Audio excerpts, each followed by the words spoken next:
دوستان سلام، امیدوارم که حالتون خوب باشه. داریم میریم یه تست درایو کوچیک بکنیم با یکی از دوستان بسیار خوبم که قصد خرید جدیدترین محصول فراری رو داره. فراری 296 یا 296 جی تی بی. اینم جک داره ازش فیلم میگیره. ماشین کاملا جدیدیه که حالا توضیحاتشو بعداً بهتون میدم. فعلا این تصاویر رو داشته باشید که خیلی خوشگله. برای اولین بار دارید تو این صفحه میبینید. بریم سوار شیم.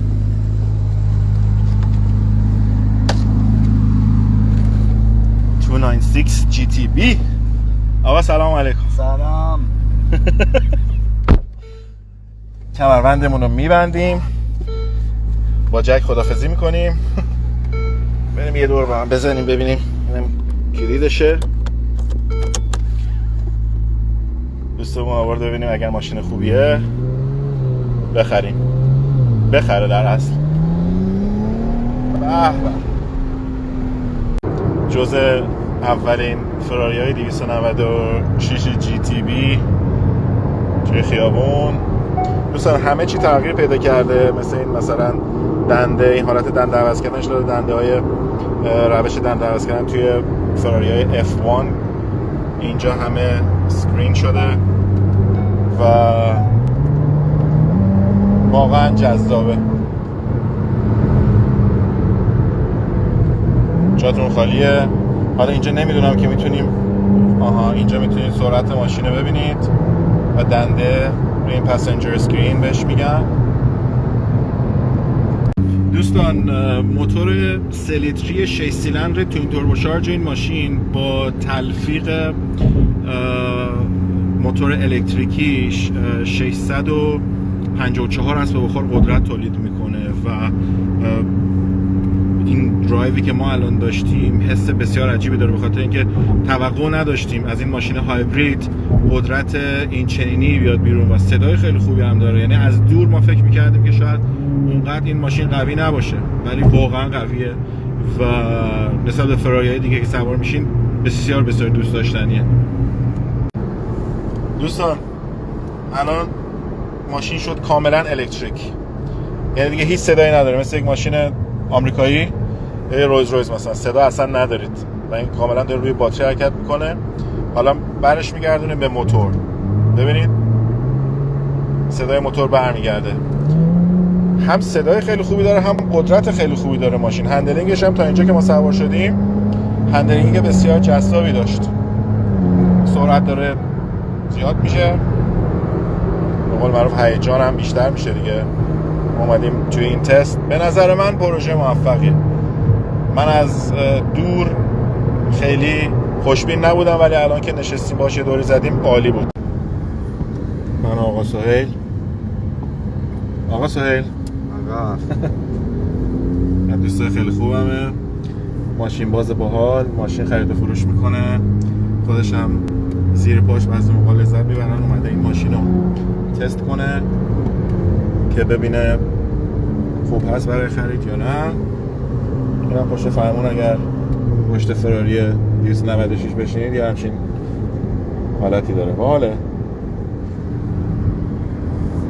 از اینجا از این زاویه جلوتمون جاتون خالی. من از ماشین پیاده شیم یه مقدار از دوربر ماشین براتون ویدیو بگیرم. دوستان اینجا اسپتو فیورانو رو میبینید، حالا برعکسه. بذارید بیام پایین. یه کیتیه که کیتای جدید اسپورت فراریه و میتونید اینجا یه نمای جدید از موتور رو داشته باشید که سنت همیشگی فراری اینجا رعایت نشده و رنگ قرمز موتور به رنگ سیلور یا همون خاکستری تبدیل شده. اینم نمایی از چراغ‌های عقب ماشین. خیلی شباهت زیادی به SF90 هم داره دوستان. و اینجا جلوش خیلی خوشگله. جلوش بازم تلفیق از F8 و SF90ه.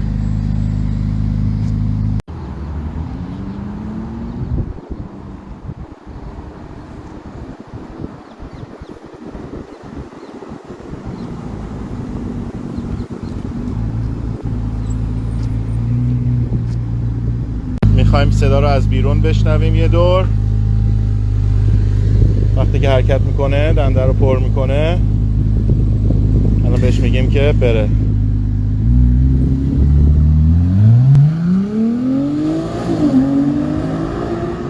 به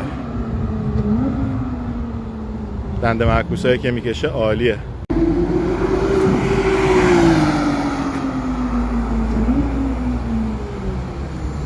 واقعا سریعه این ماشین. ببینید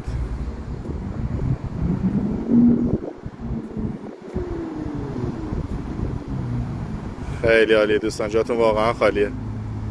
این هم از فراری 296 جی تی.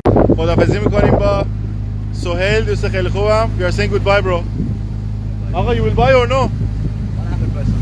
میگه میخره دیگه، ببینیم چی میشه. ما که راضی بودیم، با هم دیگه یه دور زدیم و ماشین بسیار دوست داشتنی بود. توقع نمیرفت که این ماشین 6 سیلندر 3 لیتری اینقدر قدرت و اینقدر صدای خوبی داشته باشه، هندلینگ خیلی خوبی داشت و چون کاملا جدیده باید امتحانش رو پس بده دیگه. فعلا ما این درایو و رانندگی که ما کردیم، یه دوری زدیم توی شهر، به نظر من امتحان خوبی بود. حالا باید بریم ببینیم که تو بازار فیدبک مشتری و کسایی که میخرن چه خواهد بود.